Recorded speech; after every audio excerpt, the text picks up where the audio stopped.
Another piece of the puzzle will be solved in the UFC bantamweight division as Corey Sandhagen and Song Yadong face off in the main event this Saturday at UFC Vegas 60, along with 14 other fights. So a full card this Saturday, 15 fights in total. Welcome back to Hey Jai Picks. I'm your host, founder, editor, and producer Hayden Iverson. We are going to be going over the UFC Vegas 60 card today in full, along with my current active bets, but there are not too many of them out there. As I haven't made too many decisions, but definitely will be looking to add to them.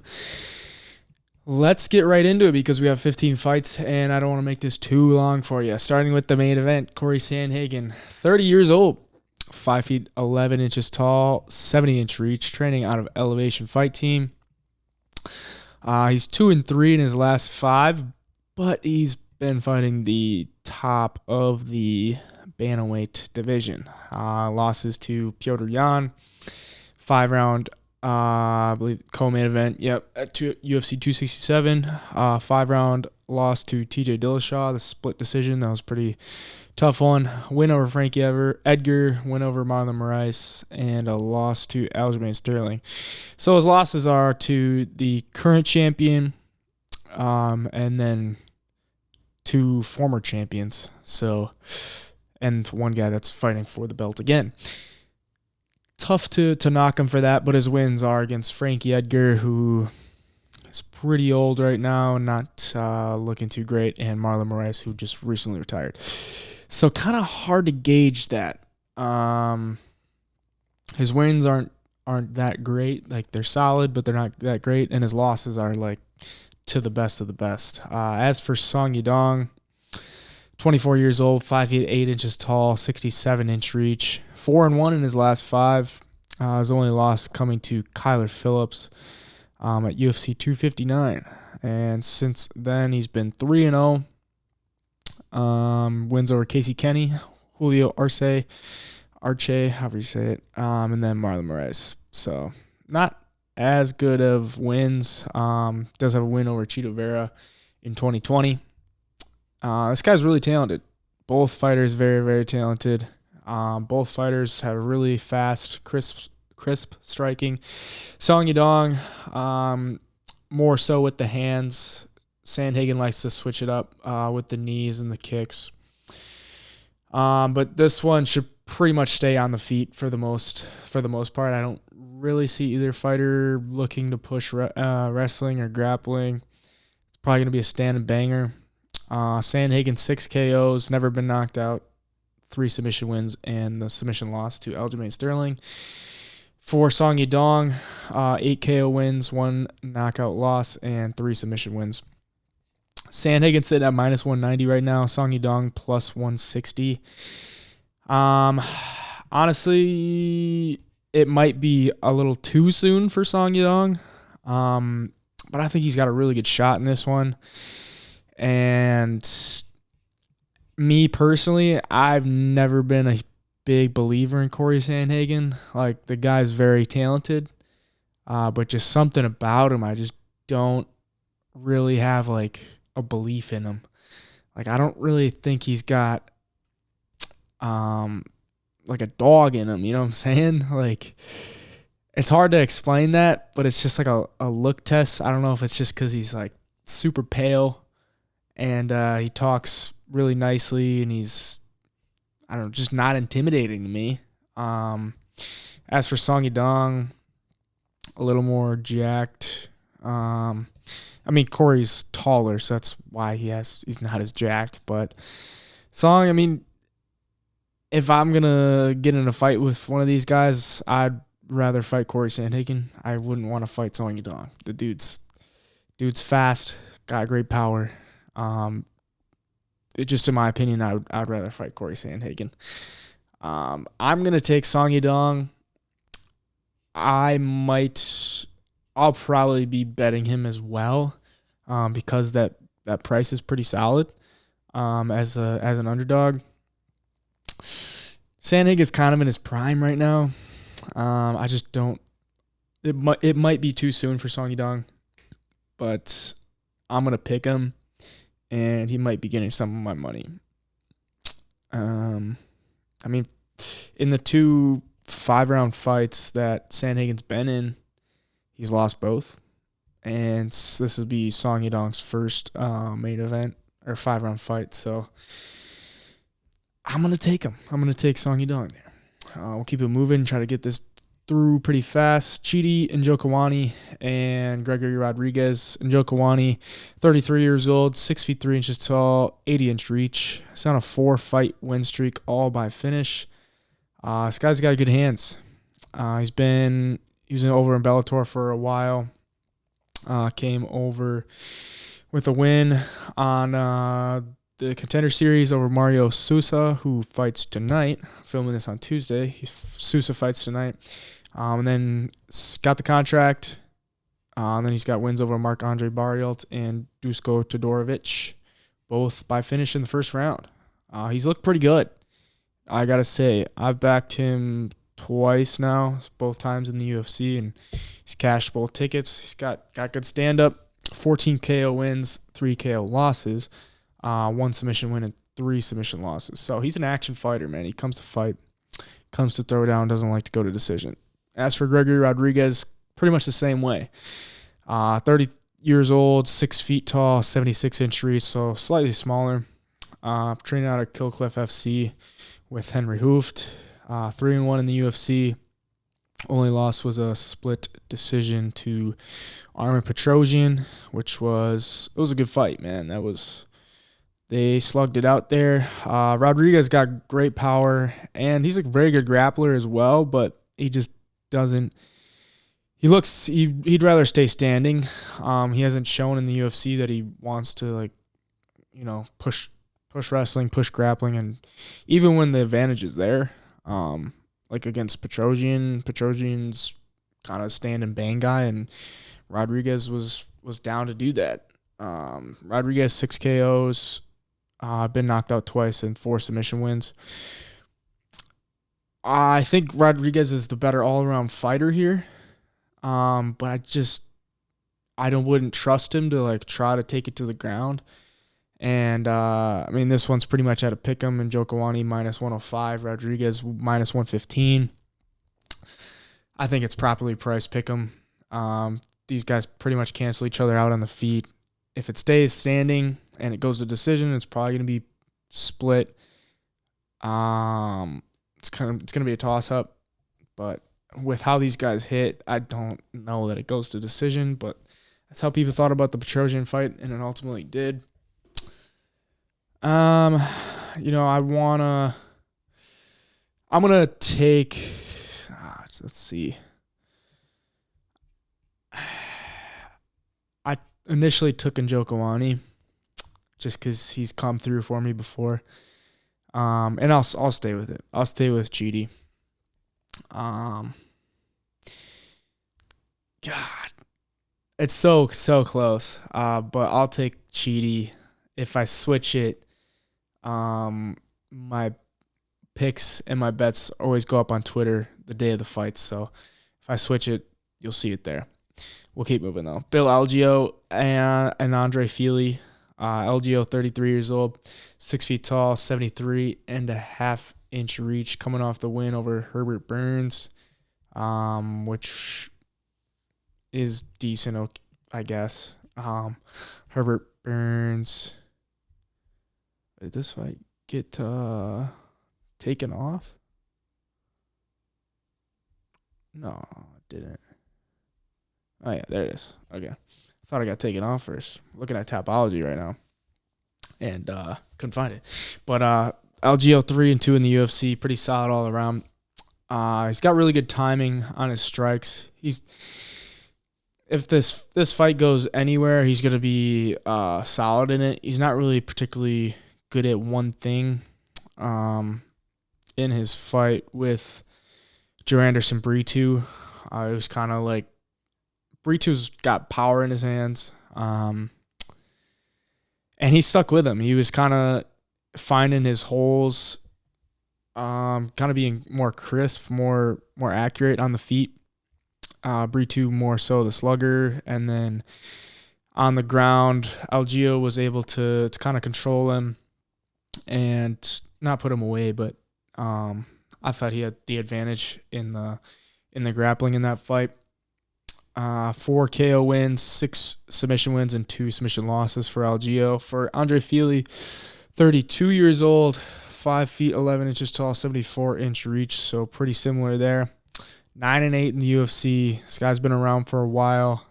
He's fought the best of the best, man. Like his second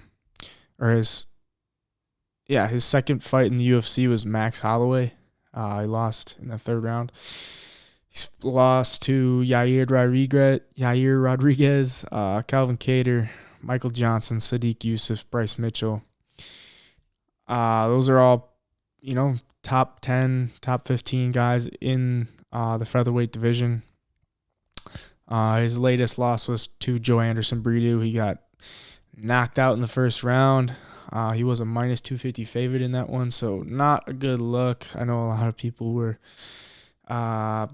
pretty disappointed in that one. He's solid all around as well. Decent on the feet. I like watching his past few fights. He leaves his head or his chin kind of open. And you saw that in the Brito fight. I saw it in the Jourdain fight. And then in the Bryce Mitchell fight, Bryce Mitchell just kind of wanted to take him down and stuff. He's not really a on the feet slugger guy. But Jourdain caught him a couple times, and Brito caught him in the 1st round and put him out. So that's a bit of a concern. But Fili will look for takedowns as well. Not necessarily like too aggressive with it, but if it's there, he'll take it. 9 KO wins, 3 KO losses, 3 submission wins, and 2 submission losses. So kind of an action fighter there as well. This one, Algeo's priced at plus 100 and Andre Fili minus 120. I think it's pretty properly priced as well. This one's kind of like the Njokuani Rodriguez, pretty similar guys in how they fight. I'm going to go with Bill Algeo just based on, you could call it recency bias, but he's just looked a lot better as of recent. Fili's like 2-3 in his last 5. I think Algeo's the more accurate on the feet. He's more defensive as well. He doesn't get cracked as much like Andre Fili has of late. So I'm going to take Algeo. I don't know that I'll be betting on him just because it is so close, and I don't see a ton of value on Algeo at plus 100. But give me Algeo for the sake of the channel. Keep it moving. Alan Amidovsky and Joseph Pifer. Amadovsky, 34 years old, 5 feet 10 inches tall, 74-inch reach. 0-3 in the UFC. This guy might be one of the worst fighters on the roster. I don't even know how he made it in, to be honest. He did fight over in Bellator. But this guy can knock people out. But he hasn't yet in the UFC, and he's just not good. On the feet, he's got some power, but he swings with no defense. Just like a wild fighting style. He's very hittable. He's very easy to take down. Not the best grappler. He's got 8 KO wins, 1 KO loss, and he's been submitted once. It's probably the last time you'll ever see Amadovsky in the UFC, I would assume. I don't know what his contract is looking like right now, but he's going to get cut pretty soon here. As for Joseph Pifer, 25 years old, 6 feet 2 inches tall, 75-inch reach, coming off the knockout win on Dana White Contender Series of this season. I believe this is like season 6 or something. He was week 1. He had that nice left hook KO on Ozzy Diaz. He's got pretty solid stand-up. I could see him cracking Amadovsky, but if he wants to take the safe route, he's going to look to wrestle. He's a pretty solid wrestler as well. The guy is pretty jacked. For 185, this is what Joseph Pifer is what a 185er should look like, and Alan Amadovsky is not. at 5'10", 74-inch reach. He could definitely make welterweight if he tried. But who really cares? I mean, Pifer 6 KO wins, 1 KO loss, 2 submission wins, 1 submission loss. Pifer sitting at minus 450. Amadovsky plus 350. Pifer, I believe, is the biggest favorite on the card. This card's got a lot of pretty even matchups. Pifer being the biggest favorite at minus 450. That's solid. So should be some good fights here. I'm going to take Pifer for sure. I will definitely. I think his KO prop is set at like plus 100 right now. So I don't know if that's too juicy because he could submit him. I would anticipate Amidovsky just kind of coming out swinging because he knows he needs a win, and that's his path to victory is to just catch someone with a bomb. But give me Pifer. I don't have any money on him at the moment.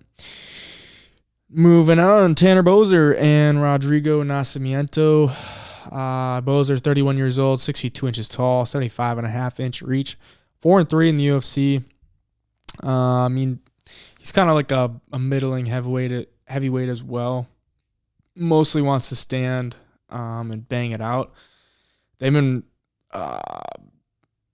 had this fight booked. What was that? In April, and then Nacimiento withdrew. They tried to replace him with Alexander Romanov. That one, Bozer withdrew. So now it's rebooked now. I mean, Bozer, he's aggressive on the feet. He's kind of weak in the wrestling department. If he gets taken down, he's got some trouble getting back to his feet. His losses are to Ilir Latifi, Andrei Arlovsky, and Cyril Gane in the UFC. So not terrible, but his loss against Ilir Latifi really showed that he's weak in the wrestling department. For Nacimiento, 29 years old, 6 feet 2 inches tall, 80-inch reach, 1-1 in the UFC. This guy's a grappler, slower guy. That's kind of the problem with these heavyweights that grapple. You got to be big enough to where your grappling has some substance to it, but you got to be fast enough to like get these guys to the ground. And Nacimiento is definitely big enough, but it's just getting it to the ground probably. It might be a struggle because Bozer's somewhat athletic for a heavyweight. And if this fight stays standing, it's not going to go well for Nacimiento. He's got 2 KO wins, 1 KO loss, and 6 submission wins. So he's going to look to get it to the ground. His win in the UFC is to Dontel Mays. Not great. His losses to Chris Dawkins, and then he had a no contest to Alain Badeau, which he was losing, which is pretty bad because Alain Badeau is rough. Alain Badeau is bad. It's been a year since he's fought as well. For Rodrigo, I'm gonna take Tanner Bozer. He's at minus 175 right now, and Nacimiento plus 150. Bozer by KO is plus 170. Could definitely see that. Bozer by decision is plus 200. So it's pretty equally possible. I'll take Bozer. I don't have any money on him right now, though. Moving on. Anthony Hernandez and Marc-Andre Barrio. Hernandez, 28 years old, 6 feet tall, 75-inch reach, 3-2 in the UFC. This dude's got a gas tank on him. He's gonna look to push the wrestling and just tire you out. Really, he's got a pretty good ground game as well. Submitted Adolfo Vieira. That is pretty hard to do. His losses in the UFC are to Marcus Perez and Kevin Holland. Wins over Junior Park Adolfo Vieira, and last out at UFC 273 to Josh Fremd. He's been lined up to fight Dricus du Plessis, who's in the top 10 or top 15 now, I believe. So this guy's pretty solid. He's gonna look to wrestle, like I said, 1-1 in the KO department, and 6 submission wins and 1 submission loss. As for Andre Barrio, 32 years old, 6 feet 1 inches tall, 73-inch reach, 3-4 in the UFC. This dude, I mean, he'd rather stay standing. Definitely would think that against Hernandez. He's going to want to stay standing. He's made some pretty good improvements over his last few fights. The wins, he's 3-1 in his last 4. He's only lost to Chidi and Jokawani. Coming off the win in the first round by sub to Jordan Wright. Not terrible there. I mean, he was a minus 200 favorite, but got the job done in the first round. 9 KO wins, 1 KO loss, and the 1 submission win his last time out. I'm going to go with Hernandez in this one. He's sitting at minus 170. Barrio at plus 145. I hate picking strikers when you have a grappler, a wrestler that has proven he wants to take it to the ground, and he doesn't necessarily want to stand with you. And I like backing good gas tanks. So I'm going to pick Hernandez, and then at the moment I have Hernandez in a parlay with Javid Basharat, who I will talk about later. Just for a unit right now, it's at plus 153 for the 2-legger. So give me Anthony Hernandez. Moving on, Damon Jackson and Pat Sabatini. Grappler versus grappler in this one. I'm pretty excited to watch this one, to see how it plays out. Jackson, 34 years old, 5 feet 11 inches tall, 73-inch reach. 4-1 in the UFC. His only loss is to Ilia Topuria. As I said, grappler versus grappler, so he's a grappler. His losses are to really good competition. I mean, he's got four losses on his record. Yancy Medeiros in 2014, Kevin Aguilar in 2017, Mavlid Kaibulaev, I think that's how you say it, in PFL, who was undefeated and won the PFL in 2019, and then the loss to Ilia Topuria. Everybody else he's beat. Most recently, Daniel Argueda, Kemuela Kirk, Charles Rosa. Decent wins. Nothing to write home about. But Damon Jackson, kind of a vet, but solid, man. For Pat Sabatini, 31 years old, 5 feet 8 inches tall, 70-inch reach. So Damon Jackson a little bit bigger. Sabatini, though, stocky dude. Like, this guy's strong. He's built. He's shredded. 4-0 in the UFC. Really good grappler as well. Guy who likes to muscle people around. He hasn't really fought the best in the UFC.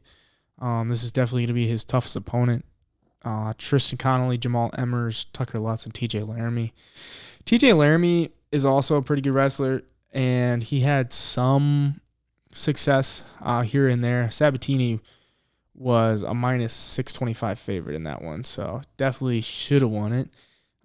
Did win for sure, but TJ Laramie had a couple decent minutes, couple of decent moments in that fight that made Sabatini not look as dominant. Sabatini 1 KO win, 1 KO loss, and 11 submission wins, never been submitted. Damon Jackson, 3 KO wins, 3 KO losses, 15 submission wins, and he's been submitted once. From a betting perspective, I feel like this should be pretty much a pick'em in my eyes. I think these guys are really similar. Sabatini might have the better wrestling as far as like getting it to the ground and controlling, but Damon Jackson is a great grappler in himself. Jackson sitting at plus 160. Sabatini's at minus 190. So to me, this is dog or pass. I'll probably be betting Damon Jackson in this spot at dog money, like pretty decent dog money too. I'm also going to take him for the sake of the channel, but I'm not super confident about that. But at this price, like the value on Damon Jackson is just too good to pass up, in my opinion. I think these guys are very similar. So give me Damon Jackson. I don't have a bet out there right now, but I'll probably be betting that. So keep an eye on the Twitter for that. Moving on, Trevin Giles and Louis Cosey. Giles, 30 years old, 6 feet tall, 74-inch reach, 5-4 in the UFC. He's had his ups and downs, back-to-back losses by KO to some pretty good competition though. Michael Morales and Dracus du Plessis. Morales undefeated. Looks like he could be a real problem. Du Plessis, as I said before, I believe he's top 15 now. Giles does have a win over Roma Dolidze, who is, people say could be a problem as well. But I believe he's like an ex-policeman or something like that. So he's not like a lifelong martial artist like a lot of these guys, but he's pretty solid. He's got decent stand-up. His only problem is it's a pro and a con. He's very loose in there. He likes to stay light on his toes and keep his hands down by his side and kind of shoot from the hip. But that's kind of left him open in his last 2 fights to getting knocked out. 6 KO wins for him, been knocked out twice, 5 submission wins and 2 submission losses. As for Louis Cosey, 27 years old, 5 feet 9 inches tall, 71-inch reach, 0-1 in the UFC. That loss was to Sasha Palatnikov, who is no longer with the promotion, I don't believe. Not necessarily the best competition there. I believe Cosey was a minus 600 favorite in that one, so not a good look there. He came out very, very fast. In all of his fights before that, so was it 7 fights before that? Before his first loss, he never made it out of the first round, so he's just very used to finishing people in the first round. Came out really hot in the first round. Damn near did have him, Sasha Palatnikov finished, but didn't finish him, and pretty much gasses out. So he's what he has been, round 1 or bust. So interested to see how this one plays out, because Giles is not as aggressive, and I don't know that Cosey is going to come out as aggressive as he has, just based on him losing his past fight. 5 KO wins for Cosey, 1 KO loss, and 2 submission wins. Giles sitting at minus 210, Cosey plus 175. So this is a weird, I feel like this is like a get right fight for Trevin Giles, because Trevin Giles just fought Dracus du Plessis, who is top 15 in middleweight, and then Michael Morales, who is undefeated, looks like it'd be a real problem. And then he's going to go fight Louis Cosey, who has 1 fight in the UFC, and it was a loss to Sasha Palatnikov, who is 8-5 and hasn't been in the UFC for over a year.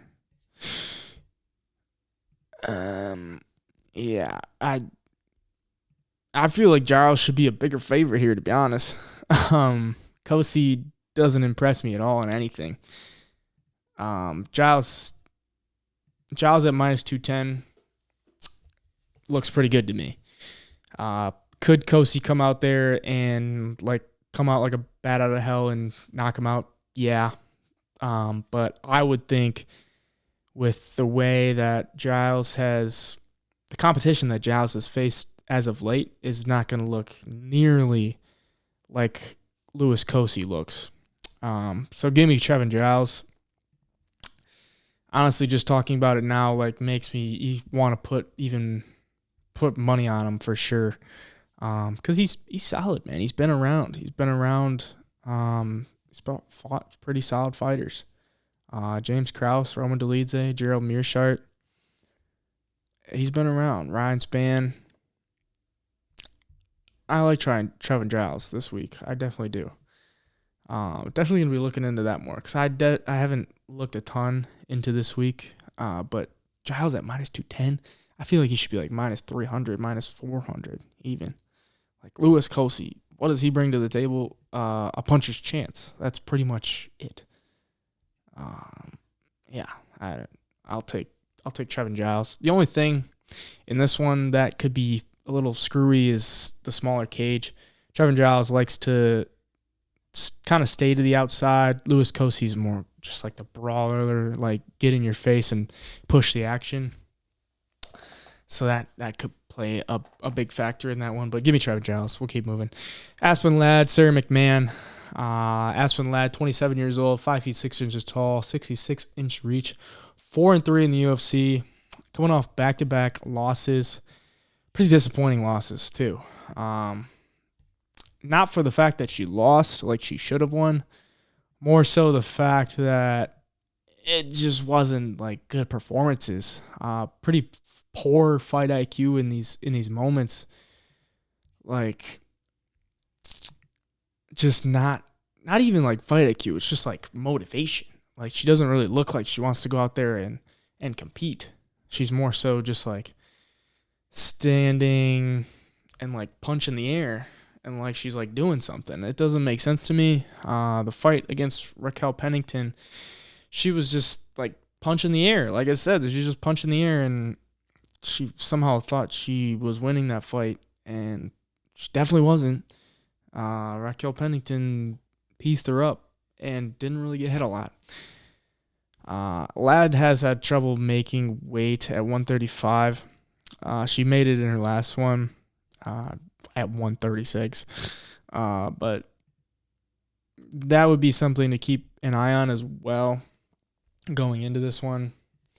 Because, bad weight cut can do some things to you. She's got 6 KO wins and 1 KO loss somehow and 1 submission win.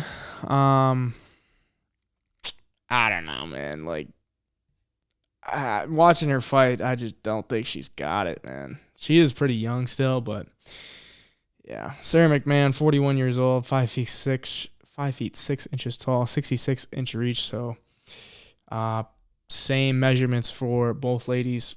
Coming off the win over Carol Hossa, where she dominated her in the wrestling department. I was there for this one. It was at UFC Columbus, but I didn't really watch it too much live because I was, I'll be honest, this was one that I wasn't like super invested in, so I went and got like a drink or something. I didn't really watch it live, but she's got really good wrestling. She's been around for a while. Obviously, 41 years old.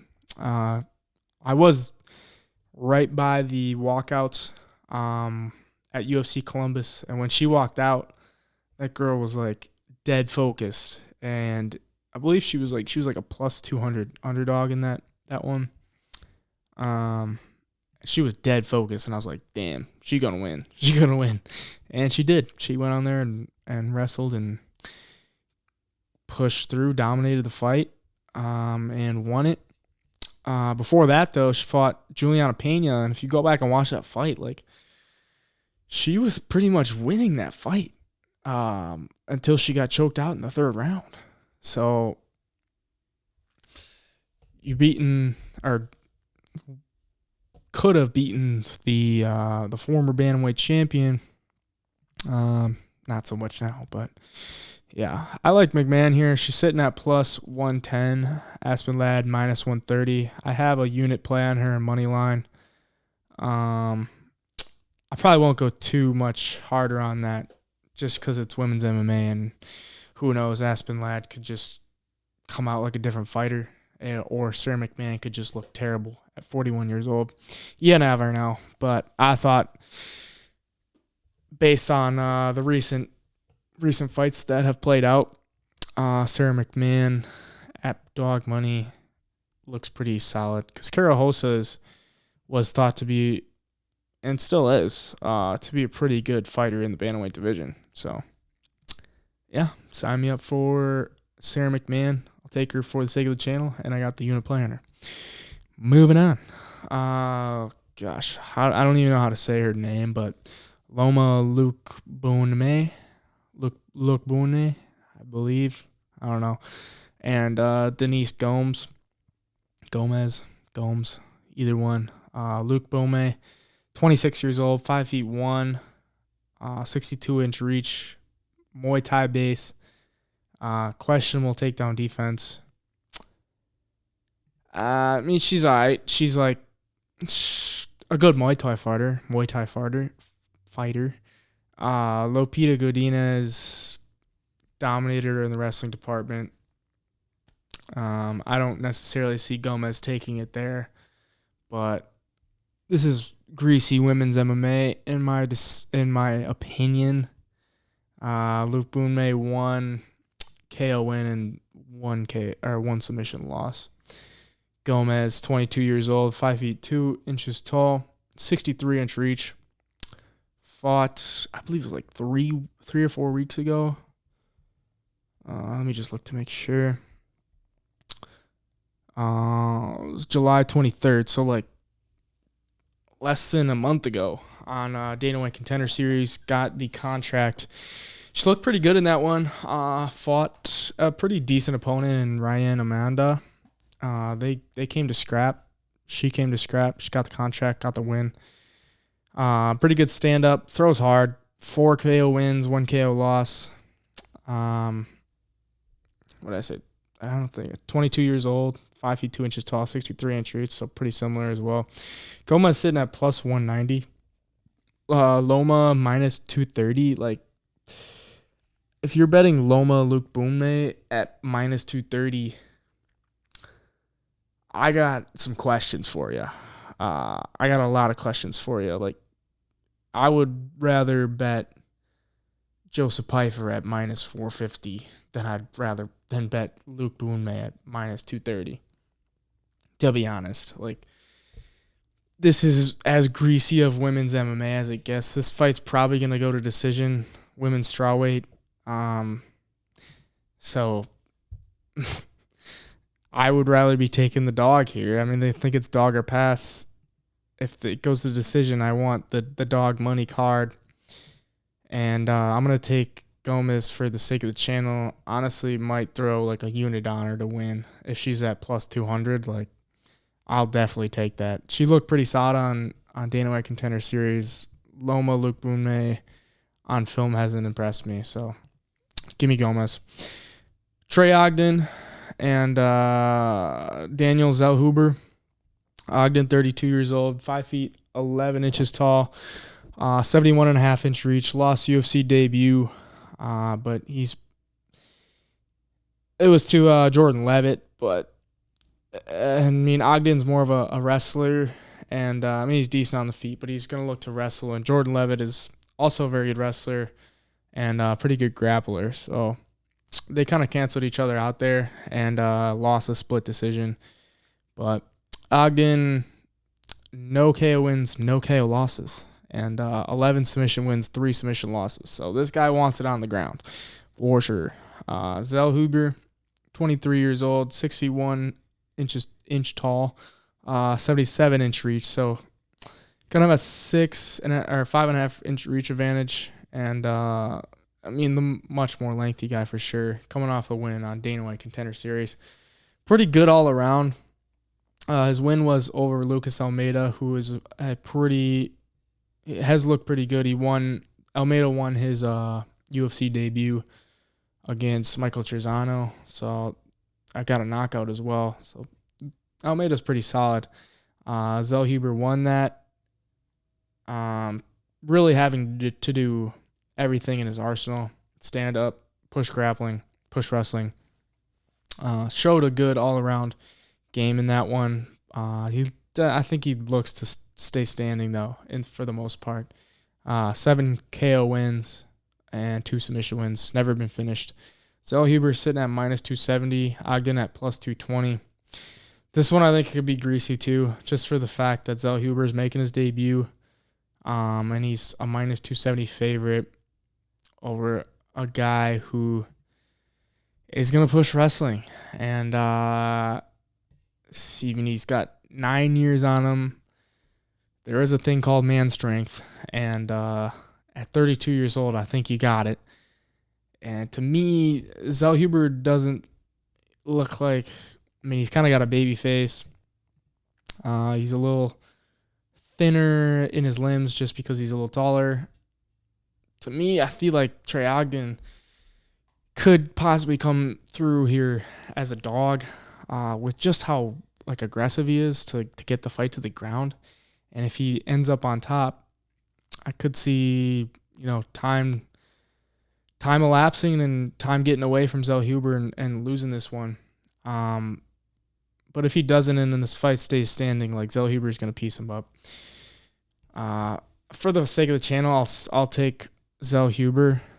But Trey Ogden at plus 220, not a bad bet. I don't think that's a bad bet at all. Zellhuber at minus 270, I think that's probably not your best bet. Moving on, though, we're getting pretty long here. Maria Agapova, Jillian Robertson. Agapova, 25 years old, 5 feet 6 inches tall, 68-inch reach, 2-2 in the UFC. This girl's very aggressive. If she's not the aggressor, though, she folds. In her last fight against Marina Moroz took the fight to her, ultimately submitted her. Her other loss in the UFC was to Shayna Dobson. Shayna Dobson kind of did the same thing. Agapova was a minus 1,400 favorite, one of the bigger upsets of all time, to be honest. And lost to ground and pound strikes. As for Jillian Robertson, 27 years old, 5 feet 5 inches tall, 63-inch reach, coming off the loss to JJ Eldridge. Robertson's a grappler. I mean, she wants to get it to the ground. She competes a lot in grappling tournaments. On the feet, she's all right, but she's going to look to get it to the ground. Her wrestling is not very great. That's why she kind of has some trouble getting it there when she wants to. Ultimately, why she lost to JJ. JJ's got pretty decent takedown defense and good range management. Robertson, 1 KO win, 2 KO losses, 7 submission wins, 1 submission loss. Agapova, 3 KO wins, 1 KO loss, 5 submission wins, 1 submission loss. Robertson sitting at minus 140, Agapova plus 120. I'm going to lean Robertson, but she's got to be aggressive in this scenario. Agapova I could see Agapova maybe getting a KO here. But if this fight gets to the ground and Robertson is in any kind of dominant position, I think she gets a sub. I'll take Robertson for the sake of the channel, but this is greasy women's MMA as well. Let's just take a look at what Agapova by KO is, because that could definitely happen. It's not out yet, so that doesn't matter. Moving on. Tony Gravely and Javid Basharat. Gravely, 30 years old, 5 feet 5 inches tall, 69-inch reach, 3-2 in the UFC. This dude's a good athlete. He's pretty strong. He's a good wrestler. He's coming off the uppercut KO over Johnny Munoz. That was a really nice KO win for him. Good win for him. But if he's going to win this fight, he's probably going to need to wrestle, because Javid Basharat is a really good striker on the feet. 27 years old for him, 5 feet 9 inches tall, 69-inch reach. So a little bit taller, but same reach, coming off the unanimous decision win over Trevin Jones. As I said earlier, great striker. He's very composed, good on the ground as well. If Gravely wins this fight, he's got to make it messy. Is kind of what I'm saying here. When I say he needs to wrestle, he's got to make it. He's got to push a pace on Basharat. And I don't know if Gravely can sustain said pace, but that's ultimately why I'm going to take Basharat. And that's why I'm pretty high on him this week.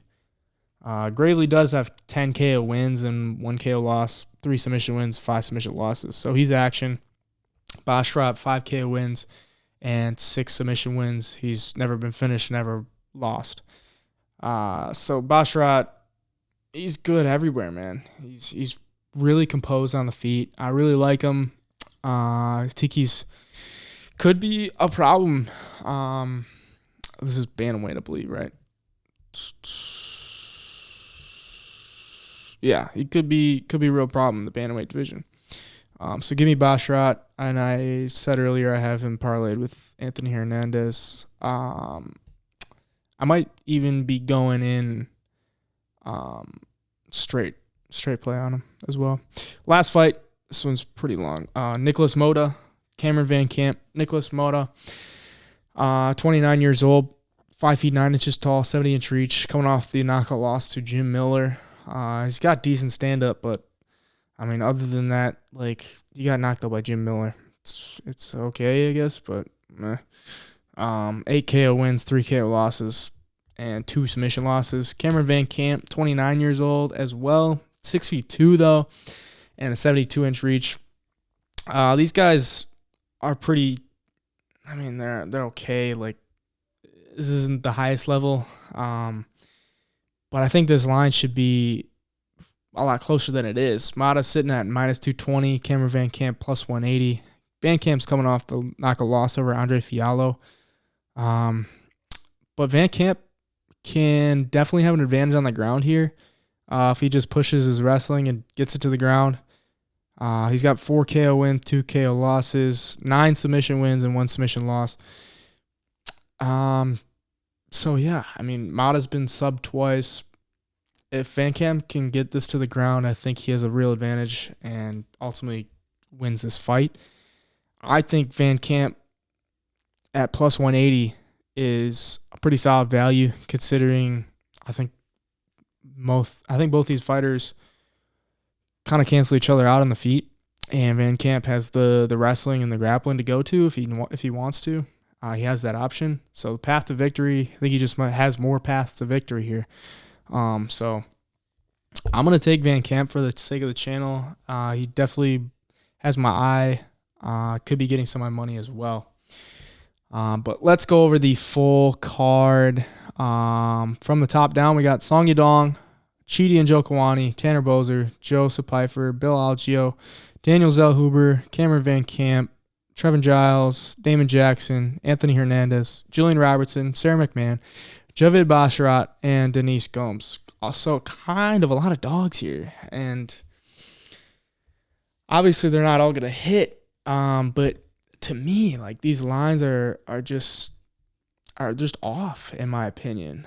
I definitely could be wrong. But to me, a lot of these fights should be damn near 50-50. And they're not. So I'm going to take the dog. So yeah, the only bets I got out right now is McMahon money line, and then the parlay with Javid Basharat and Anthony Hernandez. I'll definitely be adding to that, so stay tuned for that on Twitter. I'll put up the QR code and click the link tree in the description as well. You'll get YouTube, Twitter, Instagram, TikTok. Been posting a lot on TikTok, so go give a follow to that at HeyJivePicks. Everything's at HeyJivePicks. Thank you for watching. Thank you for listening. I tried to keep this as concise as I could. Damn near 50 minutes now. But 15 fights, got to break it down as best as you can, but I try to keep it concise as well. So thank you for watching. Thank you for listening. Please leave a like, a subscription, follow, all that good stuff. Till next time in the recap, unless there is weight misses and they change up the whole main card like UFC 279 last week. I'll see you in the recap next time. So, HeyJivePicks here. See you in the one.